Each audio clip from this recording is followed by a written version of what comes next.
দল বিমানবন্দরে শ্রীলঙ্কার প্রধানমন্ত্রীকে গার্ড অব অনার প্রদান করে। তিনি সালাম গ্রহণ করেন। Allah, Allah, Allah, Allah, Allah, Allah, Allah,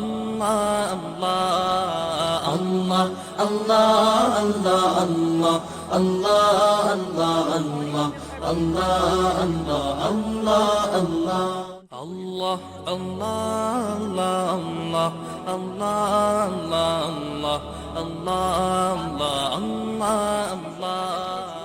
السلام عليكم ورحمة الله وبركاته.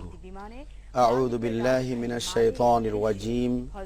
بسم الله الرحمن الرحيم. نحمده ونصلي ونسلم على رسوله الكريم أما بعد. দূরে ও কাছে, দেশ ও প্রবাসে যারা যেখান থেকে আমাদের বাংলাদেশ টেলিভিশন চট্টগ্রাম কেন্দ্র থেকে প্রতি সপ্তাহের ন্যায় এই সপ্তাহের আয়োজন জুমার খুতবা অনুষ্ঠান যারা দেখছেন, সবাইকে শুভেচ্ছা জানিয়ে শুরু করতে যাচ্ছি আজকের বিষয়ভিত্তিক আলোচনা, ইসলামে নৈতিকতার গুরুত্ব। সুপ্রিয় দর্শক, ইসলামে নৈতিকতার গুরুত্ব এটি এমন একটি বিষয়, একটি জাতির পরিচয় তার নৈতিকতার মধ্য দিয়ে ফুটে ওঠে। তাই ইসলাম কোরআন এবং সুন্নাহর আলোকে প্রিয় নবী সাল্লাল্লাহু আলাইহি ওয়াসাল্লাম মানুষের জীবনের উৎকর্ষ সাধনে নৈতিকতার গুরুত্বকে প্রাধান্য দিয়েছেন। আজকে আমরা সেই নৈতিকতার হারিয়ে যাওয়ার কারণে আজ মুসলিম মিল্লাতের এই অবস্থা। তাই আসুন আমরা ইসলামী নৈতিকতার যে গুরুত্ব, ইসলামী শরীয়তের দৃষ্টিতে নৈতিকতা কি, কোরআন সুন্নাহর আলোকে আমরা আপনাদেরকে আজকে মেসেজটা দেওয়ার জন্য স্টুডিওতে আমন্ত্রিত আলোচক হিসেবে উপস্থিত হয়েছেন প্রখ্যাত আলেমে দ্বীন মাওলানা মোহাম্মদ জসিমউদ্দিন আবেদী। আসসালামু আলাইকুম ওয়া রাহমাতুল্লাহি ওয়া বারাকাতুহু। আপনি কেমন আছেন? আলহামদুলিল্লাহ। আপনি কেমন আছেন? আজকে আমরা একটি গুরুত্বপূর্ণ তাৎপর্যমণ্ডিত বিষয় নিয়ে দর্শকদের সামনে হাজির হয়েছি। সে বিষয়টা হলো ইসলামে নৈতিকতার গুরুত্ব। আসলে নৈতিকতা বলতে আমরা কি বুঝাই? প্রথমে যদি আমরা নৈতিকতা শব্দ বা নৈতিকতা নিয়ে আলোচনা করি, এরপরে আমরা কোরআন সুন্নাহর আলোকে নৈতিকতার সে বিশ্লেষণটা দর্শকদের উদ্দেশ্যে বলবো। আলহামদুলিল্লাহি রাব্বিল আলামিন ওয়াসসালাতু ওয়াসসালামু আলা সাইয়্যিদিল আউয়ালিন ওয়াল আখিরিন ওয়া আলা আলিহি ওয়া আসহাবিহি আজমাইন। নৈতিকতা ছাড়া কোনো ধর্মকে কল্পনা করা যায় না এবং ইসলামের নৈতিকতার গুরুত্ব অপরিসীম।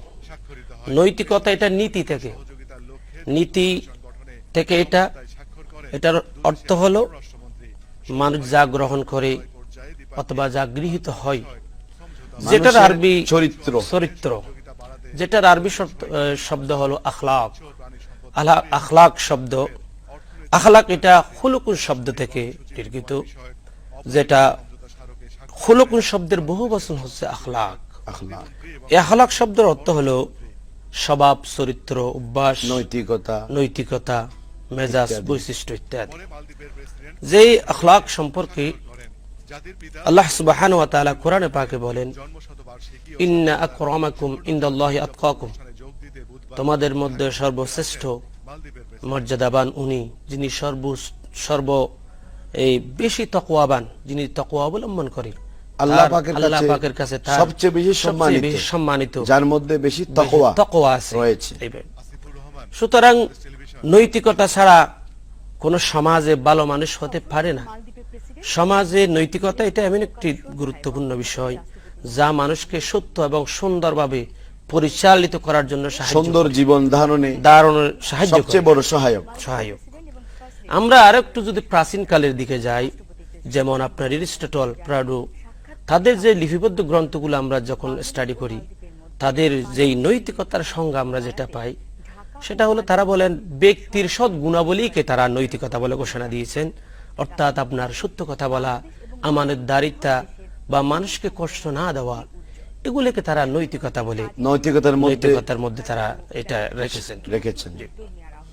আসলে কোরআন এবং সুন্নাহ, বিশেষ করে আমরা পবিত্র কোরআনুল কারীমে এই নৈতিকতা সম্পর্কিত যে আয়াতগুলো রয়েছে, যদি কয়েকটা আয়াতের মাধ্যমে দর্শক শ্রোতাদের উদ্দেশ্যে বলতেন যে নৈতিকতা সম্পর্কে মহান রব্বুল আলামিন কোরআনুল কারীমের মধ্যে কি বলেছেন। রাসূল করিম সাল্লাল্লাহু আলাইহি ওয়াসাল্লামা মালদ্বীপের প্রেসিডেন্ট যিনি আমাদের আদর্শের মডেল, উন্নয়নে তিনি ঘোষণা দিচ্ছেন ইন্নামা বুইস্তু মুআল্লিমান, আমি তোমাদের কাছে শিক্ষক হিসেবে প্রেরিত হয়েছি আল্লাহর পক্ষ থেকে শিক্ষা দেওয়ার জন্য।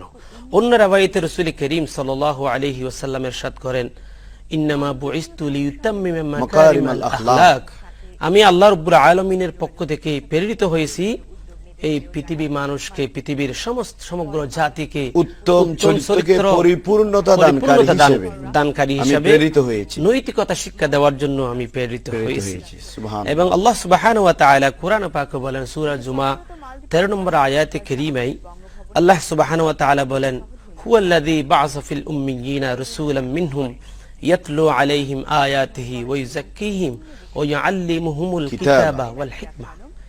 এটার মাধ্যমে আমরা যেটা জানতে পারি রাসূল করিম সাল্লাল্লাহু আলাইহি ওয়াসাল্লাম আল্লাহ সুবহানাহু ওয়া তাআলা আল্লাহর এই হাবিবকে প্রেরণ করেছেন ফিল উম্মিয়িনা রাসূলাম মিনহুম ইয়াতলু আলাইহিম আয়াতিহি, আল্লাহ সুবহানাহু ওয়া তাআলার আয়াতে কারীমাগুলো থেকে তেলাওয়াত করে আমাদেরকে ওই যাক্কিহিম, আমাদেরকে পবিত্রতা করবে, আমরা আমাদেরকে আত্মশুদ্ধি, আমাদেরকে শারীরিক, এই যে ওয়াইযাক্কিহিম শব্দটি রয়েছে, ওয়াইযাক্কিহিম আল্লাহর নবী সাল্লাল্লাহু আলাইহি ওয়াসাল্লাম আল্লাহ পাক ওনাকে পবিত্র করার জন্যই তো প্রেরণ করেছেন। তো মানুষের এই যে চিত্তকে, হৃদয়কে পবিত্র করার মাধ্যমে তো নৈতিকতা সৃষ্টি হয়।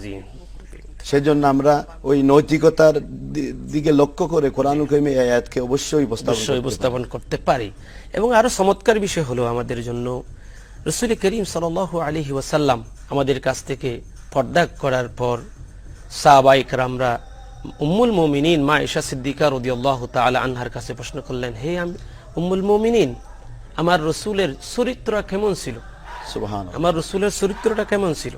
তখন মা আয়েশা সিদ্দিকা রাদিয়াল্লাহু তাআলা আনহা বললেন, হে আল্লাহর রাসূলের সাহাবায়ে কেরামরা, তোমাদের ঘরে কি আল্লাহ সুবহানাহু ওয়া তাআলার পক্ষ থেকে নাযিলকৃত কালাম পাক কি নাই? তখন সাহাবায়ে কেরামরা বলল, অবশ্যই আছে, আমাদের ঘরে পবিত্র কালাম পাক আছে। তখন মা আয়েশা সিদ্দিকা রাদিয়াল্লাহু তাআলা আনহা বলেন, কানা খুলুকুল কুরআন, সুবহানাল্লাহ, তোমাদের রাসূলের চরিত্র হলো হুবু আল্লাহ সুবহানাহু ওয়া তাআলার এই কালাম পাক। অর্থাৎ কোরআনুল কারীম এটা হলো থিওরিক্যাল, আর কোরআনুল কারীমের প্র্যাকটিক্যাল হলো আল্লাহর প্রিয় নবী সাল্লাল্লাহু আলাইহি ওয়াসাল্লাম। সুবহানাল্লাহ ওয়া বিহামদিহি। এবং এটা আরো রাসূল করিম সাল্লাল্লাহু আলাইহি ওয়াসাল্লামের আল্লাহ সুবহানাহু ওয়া তাআলার পক্ষ থেকে যে আমাদের জন্য মহান চরিত্র, আল্লাহ সুবহানাহু ওয়া তাআলার পক্ষ থেকে বিশেষ নিয়ামত হিসেবে বিশ্ববাসীর জন্য যে দিয়েছেন, আল্লাহ সুবহানাহু ওয়া তাআলা কোরআন পাকে বলেন, লাকাদ কানা লাকুম ফি রাসূলিল্লাহি উসওয়াতুন হাসানা, তোমাদের জন্য উত্তম আদর্শ তোমাদের রাসূলের জীবনের মধ্যে রয়েছে। সুবহানাল্লাহ। এখন আমরা অন্যদিকে যদি আদর্শ, পরিপূর্ণ কোনো আদর্শ খুঁজি, তাহলে সেই আদর্শ আমাদের জন্য যথাযথ না, পরিপূর্ণ না। যে আদর্শ আমাকে জান্নাত পর্যন্ত নিয়ে যেতে পারবেন সেরকম পরিপূর্ণ আদর্শ না। যথাযথ আদর্শ হলো উসওয়ায়ে হাসানাকে বলা হয়েছে। আল্লাহ পাক, আল্লাহ সুবহানাহু ওয়া তাআলা স্বীকৃত এই আদর্শই যথাযথ, এই আদর্শই তোমাকে জান্নাত পর্যন্ত অবশ্যই পৌঁছাতে পারবে। এবং আল্লাহ সুবহানাহু ওয়া তাআলা কোরআন পাকে আরো বলেন, ওয়া ইন্নাকা লাআলা খুলুকিন আযীম, সুবহানাল্লাহ, হে আল্লাহর আমার মাহবুব নবী, আপনাকে আমি উত্তম চরিত্রের উপর অধিষ্ঠিত রেখেছি।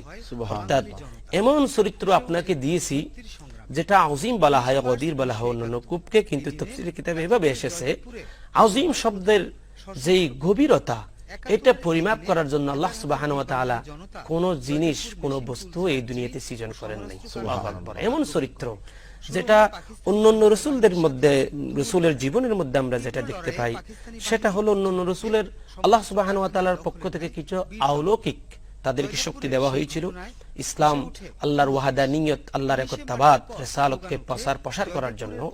কিন্তু আল্লাহ সুবহানাহু ওয়া তাআলার প্যারা হাবিবকে আল্লাহ সুবহানাহু ওয়া তাআলা মুআজিজা অনেক দিয়েছেন, অলৌকিক ক্ষমতা।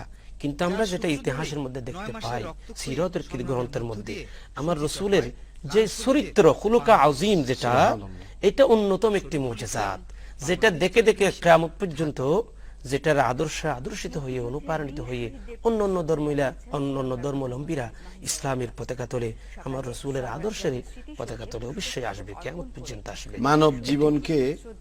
মানব জীবনের উৎকর্ষ সাধনে প্রিয় নবী সাল্লাল্লাহু আলাইহি ওয়াসাল্লামের এই চরিত্র, এই আদর্শ আমাদের জন্য অবশ্যই অনুকরণীয় এবং অনুসরণীয়। এই জন্য আমরা পবিত্র হাদিসে পাকের মধ্যে অনেক ঘটনা আমরা দেখতে পাই। তো আপনি যদি মানব জীবনে রাসূল পাক সাল্লাল্লাহু আলাইহি ওয়াসাল্লামের এই যে নৈতিকতার যে শিক্ষা, এই শিক্ষার উপর হাদিসে অনেক ঘটনা রয়েছে। কয়েকটা ঘটনা যদি দর্শকদের উদ্দেশ্যে বলতে পারেন, তাহলে দর্শক শ্রোতা উপকৃত হবেন যে আমরা কিভাবে আমাদের নৈতিকতাকে পরিপূর্ণতা লাভ করাতে পারবো, নৈতিকতাকে আমরা কিভাবে উৎকর্ষ সাধন করতে পারবো, নৈতিক আদর্শ, নৈতিক এই চরিত্রকে আমরা কিভাবে পরিশুদ্ধ করতে পারবো বলেন। আসলে নৈতিকতা এটা এমন একটি বিষয়, রাসূল আকরাম সাল্লাল্লাহু আলাইহি ওয়াসাল্লাম হাদিসে পাকের মধ্যে ইরশাদ করেন, লা আখলাকা লা ওয়ালা দীনা লা, যার চরিত্র নেই তার দিন নেই। এটা এমন একটি বিষয়, ধর্ম নেই। ঈমানের পরেই যেটাকে প্রাধান্য দেওয়া হয়েছে, চরিত্রর এই আপনার নৈতিকতা, নৈতিক মূল্যবোধ, আপনার নীতি নৈতিকতা না থাকলে তাকে কিন্তু সমাজে মানুষ বলা যায় না। আপনি সমাজে কোটি টাকার মালিক হতে পারেন বা আপনি উচ্চতর ডিগ্রি লাভ করতে পারেন, কিন্তু আপনার যখন নৈতিক শিক্ষা, তার নৈতিকতা মূল্যবোধ অবক্ষ হয়ে যায়, তখন আপনাকে সমাজে মানুষ বলে গণ্য করা হয় না। সেজন্য মানুষ জাতিকে আল্লাহ সুবহানাহু ওয়া তাআলা কিছু বৈশিষ্ট্য দিয়ে, অন্য প্রাণীর চেয়ে কিছু বৈশিষ্ট্য দিয়ে এই দুনিয়াতে পাঠিয়েছেন। তার মধ্যে অন্যতম হলো একটি নৈতিকতা। আমাদের সারা পৃথিবীর মানুষ থেকে যখন আপনার মানব জাতি থেকে যখন নৈতিকতা যত নিচে নামে যাবে, হারিয়ে যাবে, তখন মানুষ হিসাবে, মানুষ জাতি হিসাবে নিচে নেমে যেতে পারে। আজকে সারা পৃথিবীতে আমরা যেটা দেখতেছি, নৈতিকতার অবক্ষয় সর্বক্ষেত্রে, অপরাধমূলক কাজ সংগঠিত হওয়ার কারণে পিছনে আমরা যেটা দেখতে পাচ্ছি, সেটা হলো আপনার নৈতিক শিক্ষা, আপনার নৈতিকতা মূল্যবোধ না থাকার কারণেই আজকে মানুষ অপরাধমূলক কাজ করতে পারতেছে। আমার রাসূল সাল্লাল্লাহু আলাইহি ওয়াসাল্লামের নৈতিকতার মান কত উপরে, আপনি অবশ্যই এই অবাক হবেন। আমরা এখন সমাজে দেখা যাচ্ছে, আমরা আমার সাথে কেউ যদি অন্যায় কাজ করে বা অনৈতিক কোনো কাজ করে, আমি সেটা প্রতিরোধ করি, প্রতি উত্তর দিই, আরেকটু অনৈতিক কাজ করি। কিন্তু আমার রাসূলের শিক্ষা কিন্তু সেটা না। ইসলামে এমন ভাবে দিয়েছেন, আপনি অবশ্যই জানেন, একটি হাদিস শরীফ যেটা বুখারী এবং মুসলিমে এসেছে, এক বেদুইন মসজিদে নববীতে প্রস্রাব করতেছেন। তখন সাইয়েদনা আনাস বিন মালিক রাদিয়াল্লাহু তাআলা আনহু বলেন, আমরা ছিলাম, অনেক সাহাবায়ে কেরামরা ছিল। তখন সাহাবায়ে কেরামরা বলতে শুরু করলো, মাহমা, থামো। আমার নবী কিন্তু সেটা বলেন নাই, নিষেধ করলেন, হে তোমরা কিছু বলো না, ওকে থামাইও না, ও উনি আগে ভালোভাবে সেরে ফেলুক, কারণ ওনাকে অর্ধেকের মধ্যে রোগ হতে পারে বা ওনার কষ্ট হতে পারে। যখন উনি প্রস্রাব শেষ করলো, তখন আমার রাসূল বললেন সাহাবায়ে কেরামদেরকে, ওনাকে ডাকো। তখন আমার রাসূল যেটা বলা দরকার, এটা যে পবিত্র স্থান, তুমি এই কাজ আর কখনো করো না। হ্যাঁ, এভাবেই কিন্তু বলা হয়েছে। কিন্তু আমাদের সমাজে যেটা দেখা যাচ্ছে, আমরা সাথে সাথে প্রতিরোধ করতাম এরকম একটি অনৈতিক কাজ দিয়ে, কিন্তু আমার রাসূলের নৈতিকতার মধ্যে কিন্তু আমরা এটা দেখতে পাচ্ছি না। এরপরে দেখা যাচ্ছে বালতি এনে আমার রাসূল নূরানি হাত দিয়ে এটা পরিষ্কার করলেন। অন্য হাদিসে রিওয়ায়াত এসেছে, আমার নবী নিজেই মুছে দিয়েছিলেন, সুবহানাল্লাহ। এবং আরেকটি হাদিস, যুদ্ধের ময়দান থেকে এক সময় রাসূল করিম সাল্লাল্লাহু আলাইহি ওয়াসাল্লাম ফিরার সময় একটি গাছের ছায়ার মধ্যে নবী সাল্লাল্লাহু আলাইহি ওয়াসাল্লাম অবস্থান করতেছেন, বিশ্রাম নিচ্ছেন। তখন এক বেদুইন এসে কোলা তরবারি বের করে বললেন, হে, তুমি কি মুহাম্মদ সাল্লাল্লাহু আলাইহি ওয়াসাল্লাম? তখন আমার রাসূল বললেন, অবশ্যই, হ্যাঁ, আমি মুহাম্মদ। তখন তিনি বললেন, এখন আমার তরবারির থেকে তোমাকে কে রক্ষা করবে, কে রক্ষা করবে? তখন আমার নবী বললেন, আল্লাহ সুবহানাহু ওয়া তাআলা আমাকে রক্ষা করবেন। হাদিসে পাকে এসেছে, এরপরেই ওই বেদুইনের হাত থেকে এভাবে হাত কাঁপা শুরু করলো। এরপরে ওনার তরবারিটা নিচে পড়ে গেল। তখন আমার নবী ওই তরবারি হাতে নিলেন, তোমাকে কে বাঁচাবে, তুমি বলো। তখন ওই বেদুইন বলল, অবশ্যই আপনি আমাকে বাঁচাবেন। কিন্তু আমার রাসূল সেখানে আমার রাসূলের নৈতিকতা কত উপরে আল্লাহ সুবহানাহু ওয়া তাআলা দিয়েছেন, যেই আমরা হলাম, আমরা যদি হইতাম তখন আমরা প্রতিশোধ দিতাম। কারণ আপনি যে একদম মৃত্যুর দ্বার প্রান্তে গিয়েছিলাম আমি, হ্যাঁ, এখন থেকে যে তরবারিটা ওনার হাত কাঁপে শুরু পড়ে গেল, নিচে পড়ে গেল, এটা আমরা আমার রসুলের মুআজিজা তো বলতে পারি। এটা আল্লাহ সুবহানাহু ওয়া তাআলার পক্ষ থেকে একটা রসুলের মুআজিজা। তখন আমার রসুল ওনাকে কিন্তু হত্যা করে নাই, এটা হলো আমার রসুলের হত্যা না করে ছেড়ে দিয়েছেন। এই আদর্শটি, এই নৈতিকতাটি তিনি অবলোকন করে অবাক হয়ে গিয়েছিলেন। তিনি ইসলাম ধর্ম গ্রহণ করেছেন। অবশ্যই ইসলাম ধর্ম গ্রহণ করার পেছনে সবচেয়ে বড় কারণ হলো নৈতিকতা, এই শিক্ষা। আল্লাহর প্রিয় নবী সাল্লাল্লাহু আলাইহি ওয়াসাল্লামের এই নৈতিকতা দেখেই কিন্তু ওই বেদুইনটি অবাক হয়ে গিয়েছিল। আমি তো মুহাম্মদ সাল্লাল্লাহু আলাইহি ওয়াসাল্লামকে হত্যা করার জন্য তরবারি উঁচু করেছিলাম, কিন্তু আমার নিজের হাত থেকেই তরবারিটা পড়ে গিয়েছিল। এরপরে আল্লাহ পাকের প্রিয় নবী সাল্লাল্লাহু আলাইহি ওয়াসাল্লাম যে তরবারিটি নিয়ে আমাকে হত্যা করতে পারতেন, কিন্তু তিনি হত্যা করেন নাই। এটা প্রমাণ করলেন রাসূল পাক সাল্লাল্লাহু আলাইহি ওয়াসাল্লামের মধ্যে কত উঁচু মানের নৈতিকতা, চরিত্র আমার রাসূলের মধ্যে বিদ্যমান ছিলেন। এই জন্য আল্লাহ পাক রব্বুল আলামিন কোরআনুল কারীমে রাসূল পাক সাল্লাল্লাহু আলাইহি ওয়াসাল্লামের চারিত্রিক সার্টিফিকেট স্বয়ং রব্বুল আলামিন নিজে দিয়েছেন, ওয়া ইন্নাকা লাআলা খুলুকিন আযীম, যেটা আপনি প্রথমেই বলেছিলেন। তাই রাসূল পাক সাল্লাল্লাহু আলাইহি ওয়াসাল্লামের সেই দর্শন, সেই জীবন দর্শন, সেই আদর্শ, সেই নৈতিকতা শিক্ষা যদি আমরা লাভ করতে পারি, আমার মনে হয় পৃথিবীটা অন্যরকম হয়ে যেতে পারে, শান্তির একটা বাসস্থানে পরিণত হবে। নৈতিকতা ফিরিয়ে পাওয়ার জন্য, নৈতিকতা অর্জন করার জন্য আমরা কি করতে পারি? নৈতিকতার অবক্ষয়ের কারণে আজকে সারা পৃথিবীতে যে হানাহানি, মারামারি, শান্তি নাই বলতে চলে, দর্শন, যে অপরাধমূলক কাজ হচ্ছে, সবকিছু আপনার নৈতিকতা বোধ, আপনার নীতি নৈতিকতা মূল্যবোধ না থাকার কারণেই এই অপরাধমূলক কাজগুলো সংঘটিত হচ্ছে। আসলে এই নৈতিকতা যদি চলে আসে আমাদের মধ্যে, অবশ্য সারা পৃথিবীর মানুষ অবশ্য শান্তিতে বসবাস করতে পারবে। সম্মানিত আলোচক, আপনাকে অসংখ্য মোবারকবাদ, ধন্যবাদ। আপনার চমৎকার আলোচনা আমরা শুনতে পেয়েছি। ইনশাআল্লাহ নৈতিকতা বোধ জাগ্রত হলে আপনি পরিবর্তন হবেন, আপনার সাথে সাথে আপনার ফ্যামিলি, পরিবার নয়, সমাজ, গোটা বিশ্ব, দেশ, রাষ্ট্র পরিবর্তন ঘটবে। তাই আমরা নিজ থেকেই পরিবর্তন হতে পারলে আমাদের দেশ, রাষ্ট্রের পরিবর্তন ঘটবে। আল্লাহ পাক রব্বুল আলামিন আহকামুল হাকিমিন আমাদের সবাইকে নৈতিকতা বোধ অর্জন করে রাসূল পাক ইসলামের জীবন দর্শন মোতাবেক আমল করার তৌফিক দান করুন, আমিন। শুকনো এ মরুভূমিতে দাও তোমার প্রেমের জল, উভয় জাহানে চাই যে শুধু সেই প্রেমের ফসল। হৃদয়কে উজালা করে দাও, দূর করে জ্বালা, এই মন যেন তোমার প্রেমে থাকে যে উতলা।